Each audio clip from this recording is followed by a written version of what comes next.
ago, I did a giant hike for all of you so you could have a really pretty view while we go through self-assessment to try to get an understanding of what sort of space we have to move through all the major joints of our body to give us a better idea about where we might have some opportunities to be able to create some more space to move or some more control of that space, or maybe need to build a little bit more strength to be able to really help us and contribute to whatever sort of activities we like to do.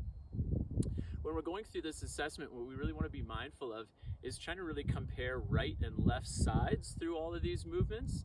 We also want to be thinking about trying to compare different directions. So like, for example, moving forwards versus backwards, and where we feel we have more relative space or control of the space to move, as well as the right side versus the left side for those same directions. We also want to be listening to things like any sort of pinching or pain that's going on that's happening on the side of the direction we're moving towards. So what I mean by that is if I'm trying to raise my arm overhead, I should be feeling lengthening through all that space that I'm moving away from, and I should feel no irritation through that space that I'm moving towards. So if I start to feel some pain or irritation front side of my shoulder as I'm arcing overhead, that's something that I really want to be mindful of. The same thing if I were reaching my arms backwards and I started feeling pain on the back side, that closing side relative to the opening side. It's the closing side stuff that I really want to be cautious about. If that's the case, no big deal for now. Just make sure that the next time you try the rep, you make the movement a little bit smaller so that you avoid that position of pain.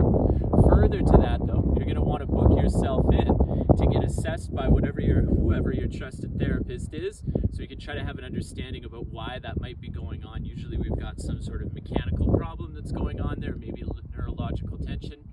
Doesn't matter, whatever the case, go and get assessed or get assessment by a professional. The cool thing about this as well is you can also use this day to day as just a morning upregulation routine to get yourself ready for the day.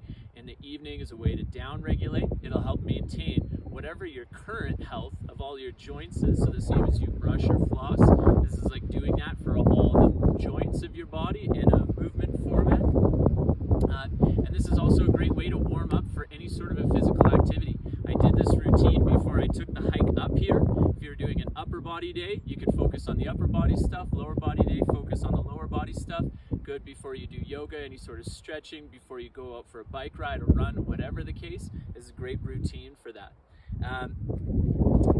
What we're going to do is really